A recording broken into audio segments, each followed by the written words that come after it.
1889년에 두 아이가 태어납니다. 한 아이는 유럽에서, 다른 아이는 미국에서.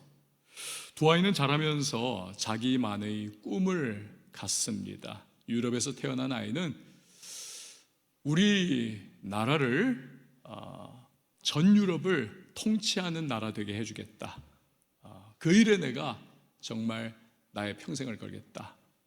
미국에서 태어난 아이는 부모로부터 신앙 잘 교육받고 하나님을 경외하는 아이로 자랍니다. 그리고 이 아이도요, 내 인생으로 하여금 많은 분들에게 봉사하고 참 섬기는 그러한 삶이 되었으면 좋겠다 꿈을 갖습니다. 두 사람 모두 꿈을 이루기 위해서 열정적으로 살아갑니다. 유럽의 아이는 일찌감치 정치계에 뛰어들어 몸을 담습니다. 미국의 아이는 육군 사관 학교에 들어갑니다. 군인의 길을 걷습니다. 1933년 유럽의 아이가 자신이 평생 꿈꾸던 일이 눈앞에 닥치는 그러한 상황을 맞이합니다. 독일의 절대 영도자인 총통에 당선이 된 것입니다. 그는 얼마 후에 전쟁을 일으키죠. 바로 히틀러의 이야기입니다. 1944년 이 두 사람이 전장에서 마주합니다. 전 세계의 운명이 히틀러와 연합군 사령관 아이젠하워에게 좌우되는 상황입니다. 이후에 11개월 동안 두 동갑내기는 치열한 접전을 벌입니다. 1년 후에 히틀러의 자살로 전쟁 끝이 납니다. 그의 사망 소식을 들은 전 세계가 환호하고 열광합니다. 한편 2차 대전을 승리로 이끌고 후에 대통령을 역임한 아이젠하워 1969년 80세에 평화로이 눈을 감습니다. 그의 죽음 앞에 전 세계가 애도를 표합니다. 비전과 꿈은 철로와도 같습니다. 철로 위를 기차가 탁 나가듯이 인생은 결국 비전과 꿈을 따라서 나아가게 되어 있습니다.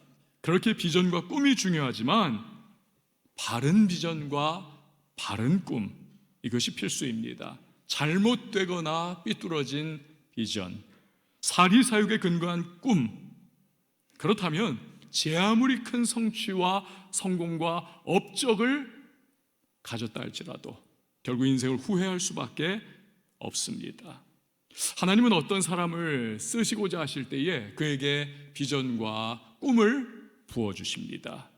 비전과 꿈이 그를 이끌어 가기 때문입니다. 오늘 본문을 보면 세 부류의 사람이 등장을 합니다. 자녀들, 젊은이들, 그리고 늙은이들입니다. 그러므로 우리는요, 나이와 인종과 태어나고 자라온 배경 등이 이 비전과 꿈을 받는 것에 상관이 없구나. 사람들은요, 인종과 나이와 자라온 배경과 환경, 이것이 때로는 장애 요소가 된다라고 말을 하죠. 그러나 하나님의 비전과 꿈은 그 모든 것을 뛰어넘어 우리에게 주어지는 것입니다. 그래서 본문에서 주님은 어떤 특별한 사람에게 또는 좋은 조건을 가진 사람에게만 비전과 꿈을 부어주신다 하지 않으십니다. 대신에 말세에 내가 내 영을 모든 육체에 부어준다. 모든 사람들에게, 하나님이 뜻하는 모든 사람, 거리낌이 없다는 거예요. 여러분, 믿음의 조상 아브라함이 그렇지 않습니까? 75세 나이입니다. 하나님이 주시는 비전과 꿈이 그를 사로잡습니다. 자식 하나 없는 그에게 하나님이 많은 민족의 조상 되게 하리라 비전을 주십니다. 또 엄청나게 좋은 땅을 주겠다는 꿈을 주십니다. 이거 땅 장사해서 돈 많이 벌겠다는 것이 아닙니다. 복의 근원이 되게 해주겠다, 이러한 비전과 꿈을 주십니다. 남들은요, 이 나이 되면 인생을 정리한다고, 이 나이에 자칫 잘못하면 공든탑 다 무너지게 된다고 몸살이지 않습니까? 연금 설계 다 돼 있습니다. 그리고 사고만 안 치면 되는 거예요. 그러면 남은 여생 그냥 유유자적, 백화점 다니면서, 그리고 또 동네 카페에 앉아서 라떼 마시면서 그렇게 느긋하게 여생을 보낼 수가 있는 것입니다. 그런데 비전과 꿈이 아브라함을 가만히 있게 놔두지를 않습니다. 모든 것을 정리해가지고 위험천만한, 그러나 새로운 믿음의 도전을 향해 나아가게 하는 것입니다. 결국 아브라함은 성취자로 인생을 마무리합니다. 그의 손자인 야곱은요, 더 형편이 나빴습니다. 형 에서가 증오심으로 그를 죽이려고 합니다. 힘과 능력 등 모든 면에서 훨씬 강한 에서를 야곱은 어떻게 막을 방도가 없는 것입니다.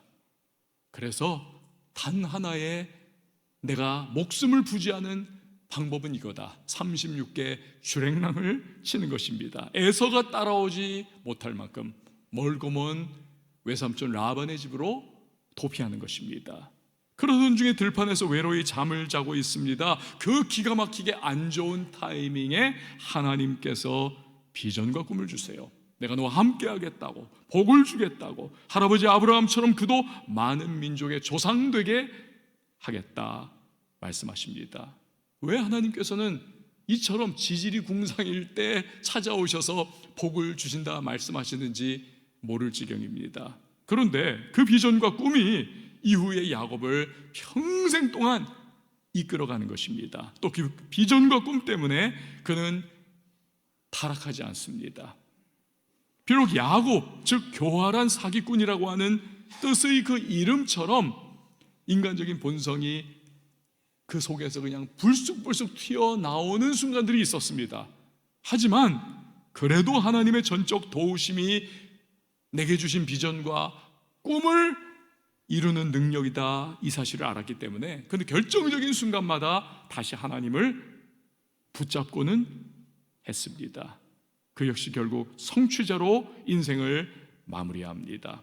요셉은 어떻습니까? 17살 청소년의 시기에 하나님께서 비전과 꿈으로 찾아오십니다. 자기 자신도 내가 지금 무슨 꿈을 갖게 된 거야 이해를 못하는 거예요. 그런데 주신 겁니다. 민족을 구원하는 꿈이에요. 아직 그의 인격이 미성숙합니다. 포용력이 적습니다. 그래서 형들에게 그저 자기가 받은 비전과 꿈을 자랑하기에 바쁩니다. 형들이 시기 질투가 하늘을 찌릅니다. 미움과 증오가 부글부글 끓어오릅니다. 아버지 몰래 이 요셉을 애굽의 노예로 팔아버립니다. 13년 동안 죽을 고생을 하죠. 그런데 그 비전과 꿈이 요셉을 지켜줍니다.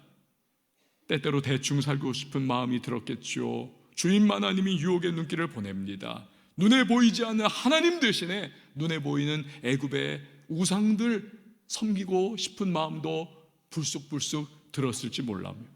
그때마다 그는 비전과 꿈을 주신 하나님을 바라봅니다. 그 모든 영적, 육적 유혹들을 이겨내는 것입니다.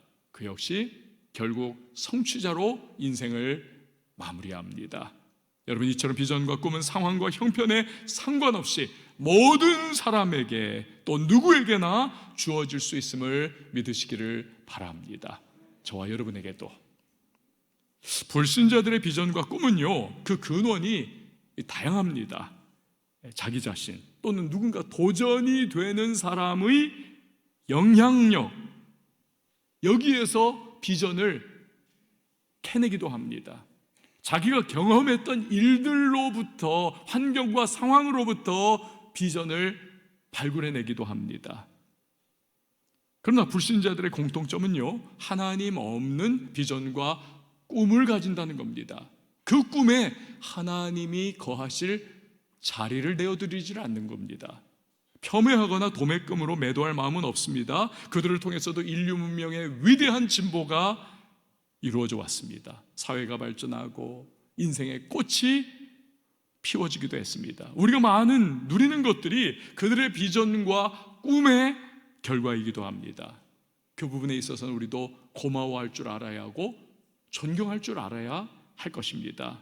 오늘날도 그렇죠. 산업전선에서, 정치계에서, 문화예술계에서, 하여튼 여러 다방면에서 많은 이들이 자기의 비전과 꿈을 가지고 불철주야 인생을 정말 불태우면서 그렇게 뛰고 있습니다. 이들의 큰 나무 그늘 아래에서 어쩌면 우리 크리스찬들도 먹고 사는 분들이 계시죠. 혜택을 받고 도전과 용기를 얻기도 합니다. 그러나 불신자들의 비전과 꿈은 일시적이라는 것이 문제가 있습니다.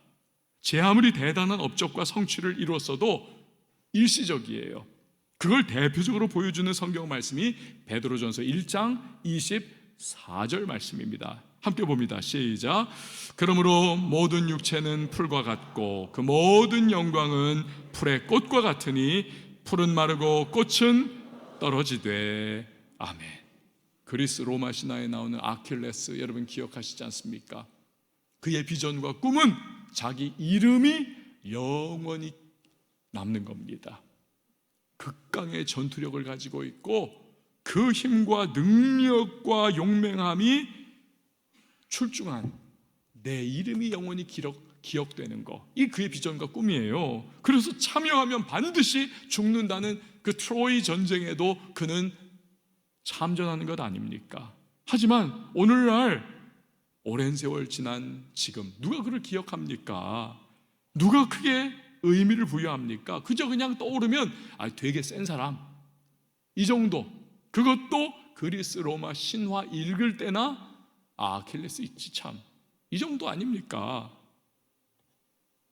불신자들의 비전과 꿈이 가진 더 큰 약점이 있습니다. 아쉽게도 영원한 가치와 하나님 나라에 연결되지 않는다는 점입니다. 그들의 비전과 꿈은 오로지 이 땅과 이 세상에 국한되는 것입니다. 영원한 영향력을 끼칠 수 없습니다. 앞에서 베드로 사도가 말씀한 것처럼 화무 11홍, 붉은 꽃 열흘 이상 가지 못한다는 거지요. 다 떨어져 버립니다. 지금 날씨가 갑자기 기온이 뚝 떨어져 버리니까 여러분 온 산하가 풍경이 바뀌어 버리지 않았습니까? 그런 거죠. 안타깝지 않습니까? 만약에 그들의 성취와 업적이 영원한 하나님 나라에 영향을 미친다, 그러면 얼마나 좋을까요?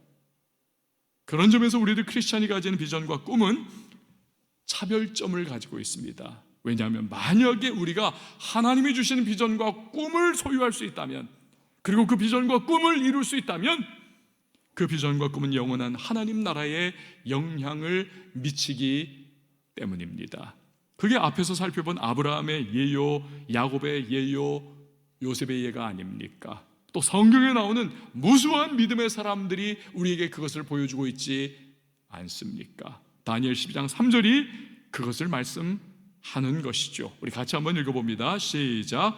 지혜 있는 자는 궁창의 빛과 같이 빛날 것이요 많은 사람을 옳은 대로 돌아오게 한 자는 별과 같이 영원토록 빛나리라. 아멘. 이 크리스찬의 비전과 꿈이 어떤 경우에는 불신자들의 꿈과 비전보다 이렇게 초라해 보이고 작은 것들이 있을 수 있습니다. 별 볼 일 없어 보일 수 있습니다. 그러나 그 비전과 꿈이 하나님이 주신 것이라면 그것은 반드시 영원한 하나님 나라에 영향을 미치게 되어 있는 것입니다. 또 어제나 오늘이나 영원토록 동일하신 하나님이 기억해 주시고 알아주시고 상을 주시기 때문에 이 세상의 그 어떤 비전과 꿈과 비교할 수가 없는 것입니다. 지난 9월 4일자 국민일보에 난 기사입니다. 김재복 장로님이라고 하는 분이세요. 이 장로님은요 5년째 택시를 모십니다. 하루 평균 20명 정도의 승객을 태운다 합니다. 근데 이 장로님의 특징은 그 승객들에게 복음을 전한다는 거예요. 처음부터 그렇지는 않았답니다. 원래 택시 운전을 시작하면서부터 가졌던 마음은 내 차에 타시는 분들에게 내가 최상의 서비스를 제공하고 최선의 친절을 다해서 이분들이 내릴 때에는 마음이 즐겁고 행복한, 오늘 참 좋다, 이런 마음 가지도록 내가 서비스해야지. 근데 한 5일째 지났을 때 하나님께서 마음에 그런 감동을 주시더라는 겁니다. 야, 네가 언제 한번 진지하게 복음을 전한 적이 있더냐?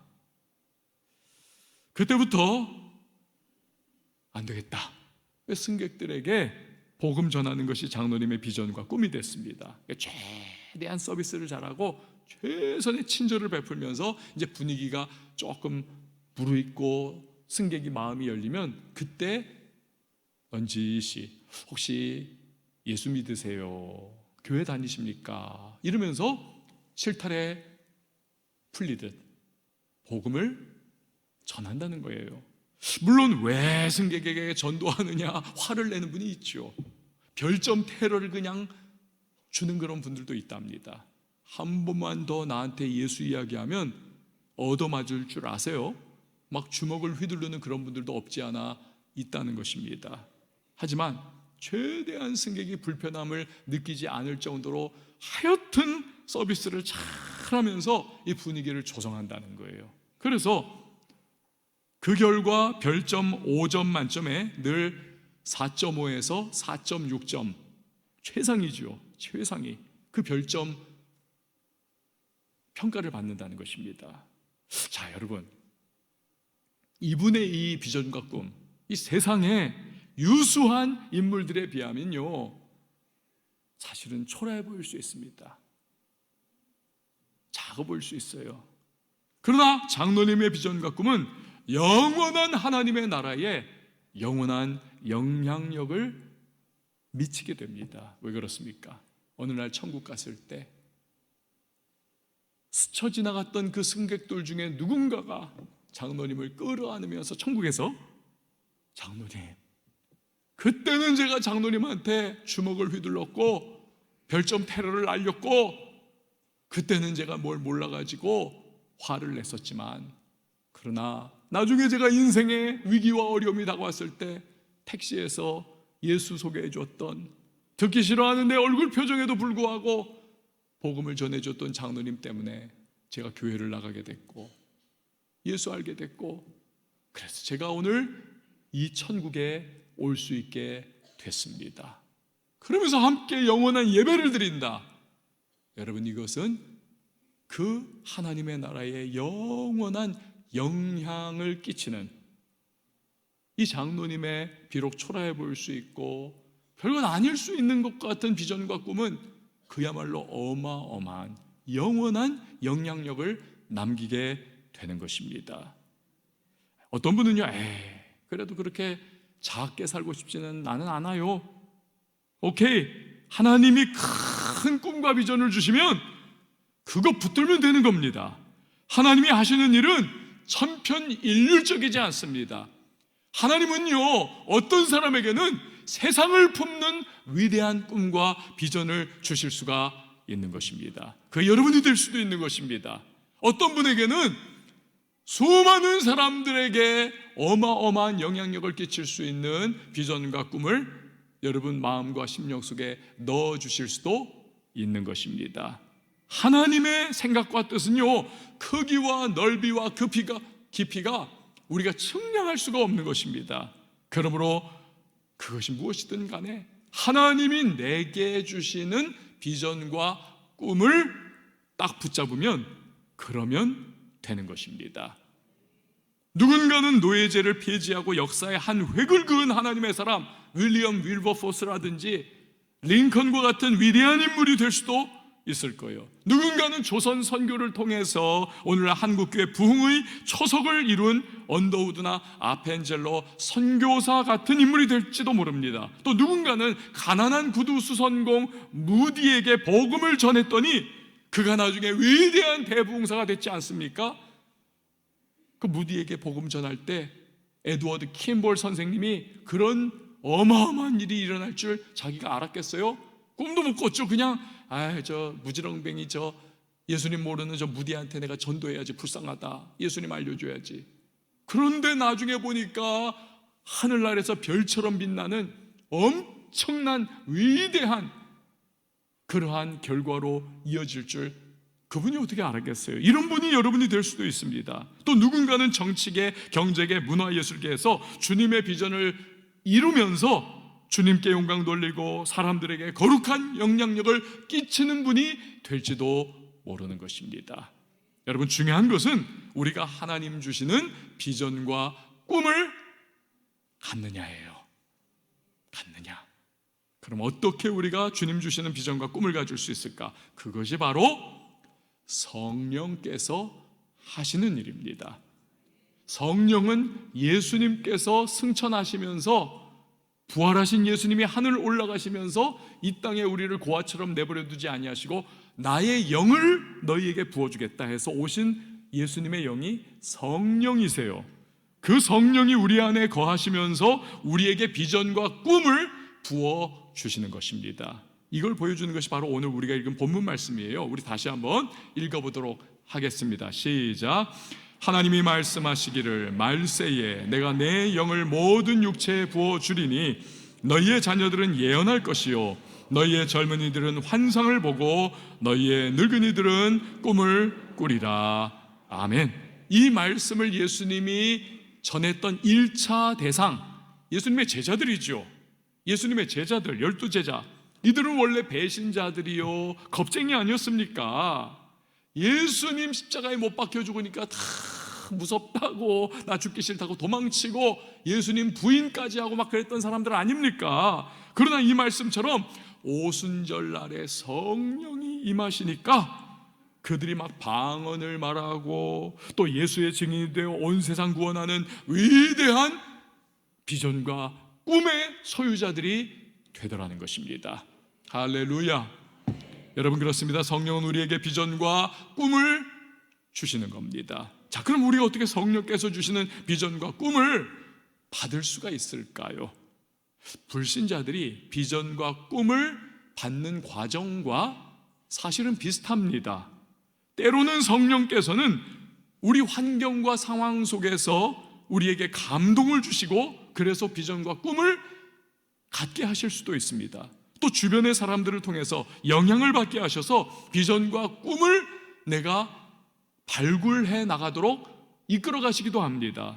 또 때로는 우리의 경험이나 책을 통해서도 아주 도전을 받으면서 거기서 영감을 받으면서 우리가 비전과 꿈을 갖게 하시기도 하는 겁니다. 한마디로 성령께서 우리에게 비전과 꿈을 주시는 방편은 여러 다양한 방편을 통해서 주시는 거예요. 그러나 그 모든 방편들을 통해 역사하시는 성령께서는 제자들에게 그러하셨듯 반드시 우리의 기도 가운데에 역사해 주시는 것입니다. 기도 가운데에.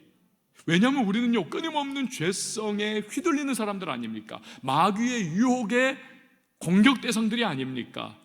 육신의 정욕, 이생의 자랑, 안목의 정욕에 우리는 치받습니다. 막 그냥.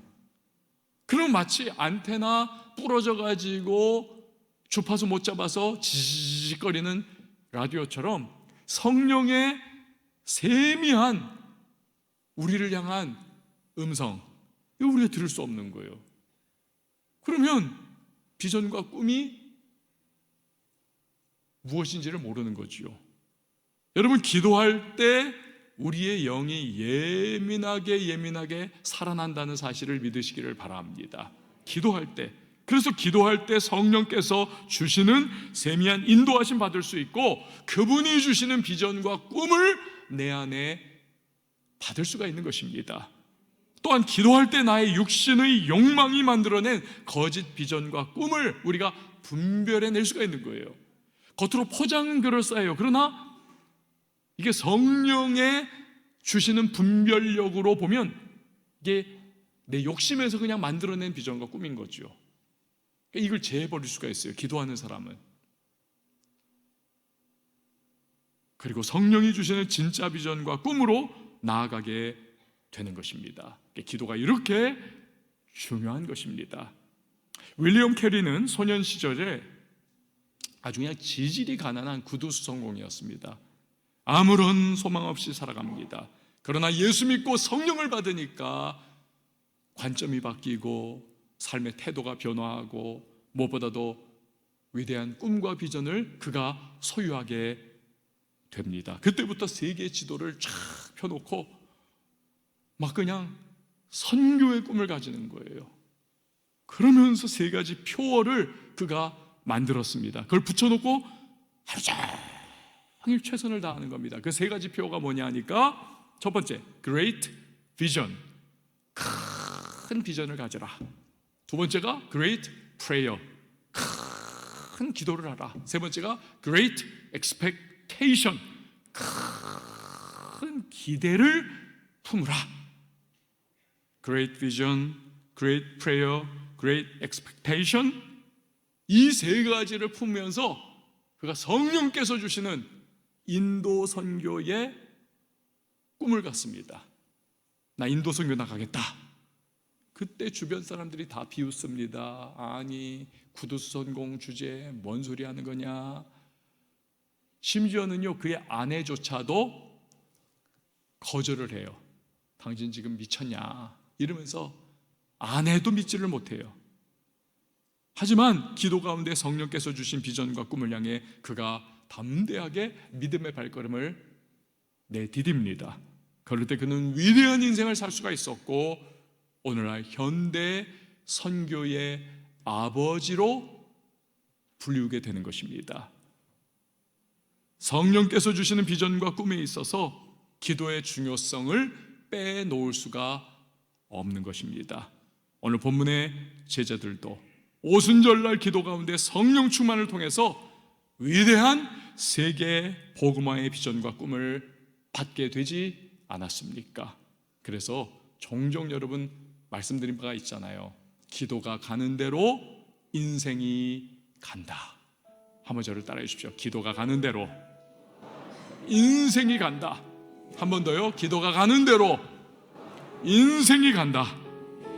사랑하는 여러분, 비전과 꿈의 사람 되시기를 주의 이름으로 축원을 드립니다. 그리함으로 한 번뿐인 인생 정말 후회 없이 살아가고 영원한 하나님의 나라에 아름다운 영향력을 끼칠 수 있는 우리 모든 주님의 백성들 다 되실 수 있기를 예수님의 이름으로 축원을 드립니다.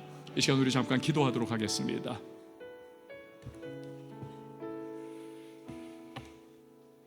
여러분은 지금 하나님이 주시는 비전과 꿈을 따라 살아가고 계십니까? 아니면 열심히 일상의 생활을 하고는 있지만 직장 다니시고 사업하시고 자녀 양육하시고 내 인생 살아가고 있지만 하나님의 비전과 꿈과는 상관없이 그냥 살아가고 계신가요? 성령께서 우리에게 비전과 꿈을 주십니다.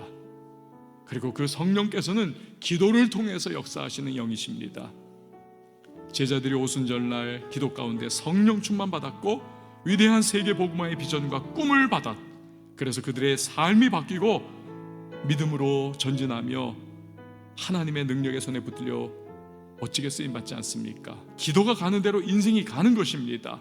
이 시간에 기도할 때에 주님, 저도 몸이 건조한 삶 그리고 목적이 불분명한 삶 살지 않게 하시고 하나님 주시는 비전과 꿈 붙잡고 하나님 정말 의미 있는 삶을 살게 하여 주옵소서. 한 번뿐인 인생 먼 훗날 돌아보며 후회하는 그러한 어리석음 없게 하시고 오늘 내 삶의 순간순간 기도 가운데 성령이 주시는 그 비전과 꿈 붙잡고 최선 다하여 영원한 하나님의 나라에 영향력을 끼치고 이바지할 수 있는 그러한 인생과 삶이 될 수 있도록 주여 나를 인도하여 주시옵소서.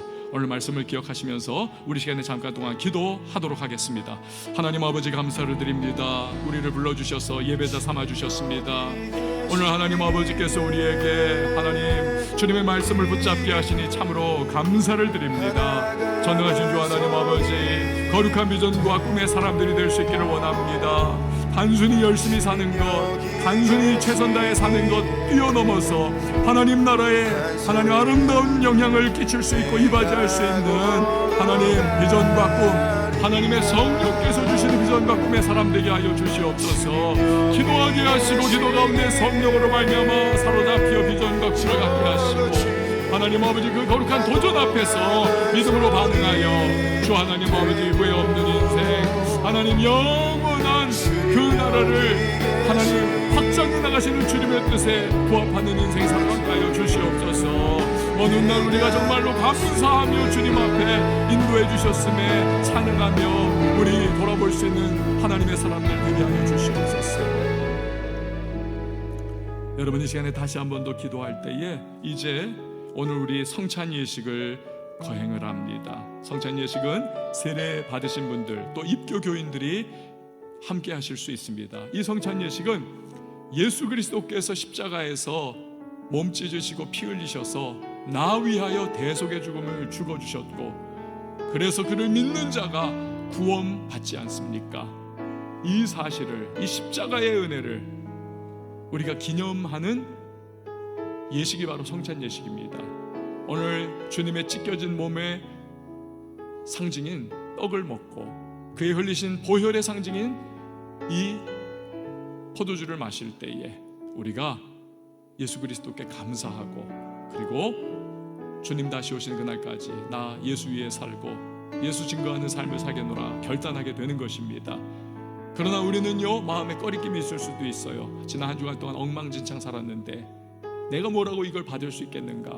부끄럽다, 난 자신 없다, 자격 없다, 그렇게 생각할 수 있어요. 아니요, 내가 아닙니다. 나의 의로 말미암아가 아니라 예수 그리스도 십자가 붙잡고 우리는 담대한 믿음으로 나가는 것입니다. 오늘 회개할 거 잠깐 회개하시고 나 주님의 십자가 붙잡고 이 떡과 잔에 동참하겠노라고 믿음으로 선포하시면서 여러분 이 시간에 마음이 준비될 수 있도록 기도 가운데에 우리 나가 우리 성찬 예식을 받는 시간이 될 수 있기 원합니다. 함께 잠깐 동안 기도하도록 하겠습니다. 하나님 아버지 감사를 드립니다. 오늘 성찬 예식에 참여하고자 합니다. 십자가의 은혜와 사랑을 깊이 깨닫는 시간 되게 하시고 부활의 기쁨과 능력을 체험하는 은혜의 시간 되게 하여 주시옵소서. 나의 의가 아닌 예수 그리스도의 의, 나의 능력과 힘이 아닌 예수 그리스도 십자가로 말미암아 오늘 하나님 앞에 나아갑니다. 그리고 이 예식을 거행하며 그리스도 다시 오시는 그날까지 복음 전하며 살겠노라, 주의 뜻에 부합한 삶을 살겠노라 결단하는 시간 되게 하여 주시옵소서.